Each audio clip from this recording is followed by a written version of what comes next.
Guys, we need to talk about some of the things that Trump has said, just like over the last 24 hours. Just a couple of the things, just like a few other things, okay? Okay, so before we get into this, okay, I am Lynn. Welcome to my channel, or welcome back to my channel. It's probably a fair bet that this is going to be seen by not my regular audience, so yeah. Hi, newbies. Anyway. Okay, normally I do kind of like crafty stuff and talk about whatever's on my mind. Today's a little bit different. So, Trump has said some stuff, and we need to talk about it.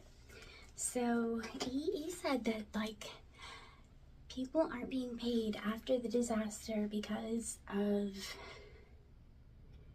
FEMA funds being just deposited into somebody's account or something, some sort of crazy talk like that. Yeah. Okay, so let's start with lie detector tests to determine that is a lie.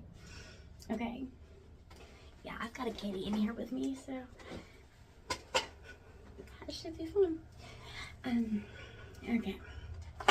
Nothing has happened to FEMA's funds. They're being dealt with on like the normal schedule. That's usually not something that happens like pretty quickly or anything at all. Yeah, but FEMA is definitely not broke. That's silly. Let's not be silly.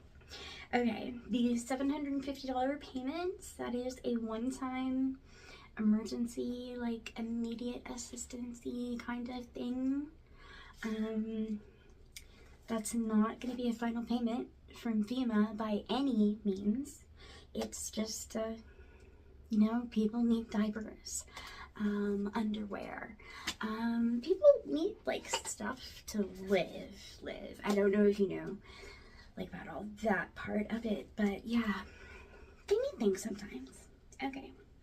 But FEMA's not broke. The $750, that's a one-time cash assistance for like immediate needs. Okay, what else? Yeah, I've got like notes, like I'm prepared today. Don't even with me. Okay, this storm, okay, it's not getting as much coverage as Katrina, but it is getting a lot of coverage, like from national news sources. I got like local channels that I've seen it on.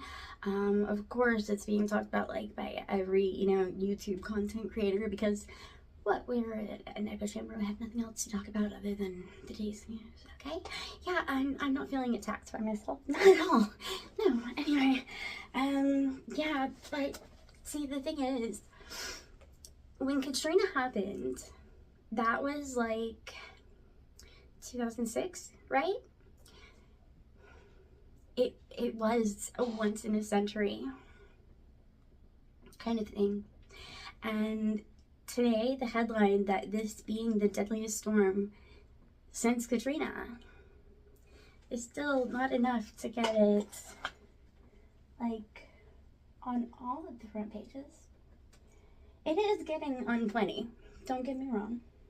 There's kitty over here. But not all by any means, right? That's the thing though. You know that like turning point, that like climate change turning point that everyone always talked about like for the longest time? Oh, we're here. We're having the once a century storm every year, or hell, every season. As the seasons, they turn, well, so does the once in a century storm. Goes from hurricane to once in a century fire season in California. I'm just sorry, that mental picture of that fire on that one curve of freeway that like I've been on so many times.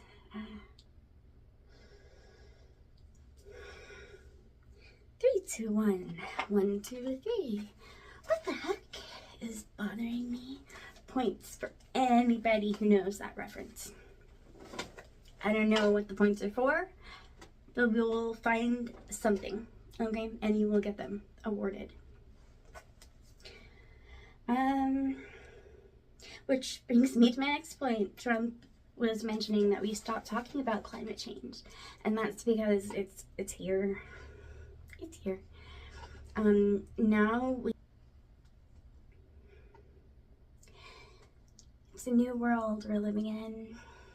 We've got once in a century storms, once in a quarter. You know, it's okay, it's okay, it's okay, it's okay, it's okay. Like, we spent a really long time with people like saying we were going to hit a point of no return, and now I do believe that point has been hit. And I'm so sorry that I'm like a Debbie Downer, but I'm just I'm feeling a need to be realistic right now, because there's a lot of people in North Carolina and Tennessee who feel like nobody is there for them, because quite frankly, the roads are crap to start with. And the second thing is, a lot of people keep coming on them, like, who are, a lot of very, very, very, okay, let me get this out there, very well-intentioned people are bringing supplies, and they're getting up there, and they're realizing, hey, Tara Butt, Tara Butt. Sorry, kitty break. Okay, so like some super well-intentioned people are finding ways to get up the mountains, be they like hikers, and I've got more about that in a second, or, you know, just like good Samaritans, to be honest. But then they're finding that once they do finally get to that location, they're out of gas, and they don't have, like, none of the gas stations around them are open or anything, and yeah, it's just, it's getting traffic cloggy, and that's a problem when there aren't roads to start with, you know. And there's another thing. Okay, so like hikers are particularly, yes, baby. Anyway, hikers are particularly well equipped to like make these journeys, right? And to get to these places that the roads don't go to anymore. And like, you know, the things, the this and then that and blah, blah, blah. Hikers are really good at it, right? But like, even they're being asked to not do it right now. Because there's just such a need to get the troops, like the 1,000 active duty troops that were just mobilized, I think, you know, along with the original set of mobilized troops of National Guard and things like that. I mean, they're trying to help. And one thing I can tell you is I went through a storm once. It was a tornado. And it was in New York.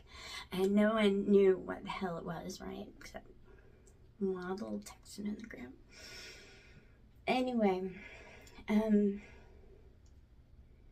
National Guard was literally like helping people on my block, but they were having to turn away anybody who wasn't National Guard. Hey there, Tara Boy.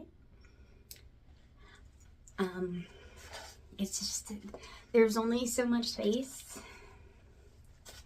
We gotta get the people who have like the pallets of water, because that was like a really big thing when that tornado hit in New York. Like, we were running out of fucking water. Like, you don't think about like those things, but yeah, we were running out of water. We were having to go down to the lake and like, you know, bring back buckets to just like be able to flush the toilet, because there was a kid in the house and he was gonna use the bathroom, like, whatever, yeah. So, but yeah, we just keep the pathways clear for the emergency services people, for the people with the, like, pallets of water and the, like, emergency training and, you know, all that stuff, right? Just keep the roads clear for them. And then I think I was watching Ramdino video earlier, and he mentioned mention that, you know, in a couple of weeks, yeah, totally go to those places that you like support, your hostels that you use when you're going on like the Appalachian Trail and stuff like that, and you know, and ask if they need help, if you can help rebuild, if you can help with anything, you know, do that, yes. But right now, like, there are organizations that we can send donations to, that'll be linked below. Along with the Ramdino link, and also an Adam Mockler video, which was coincidentally timed, because, okay, so I was gonna film this video, and then I happened to see that video, and he, like, mentioned all of the things I was talking about, and he, like, does research and stuff, and not just, you know, scribbled notes on a planner. Yeah, still, maybe go watch that if you're looking for the actual newsy side of things, but seriously, at the end of the day, right now, we just need to focus on letting the emergency services people get to the places, because they're feeling so alone. And that's not cool. Yeah. So, peace out, my lovelies.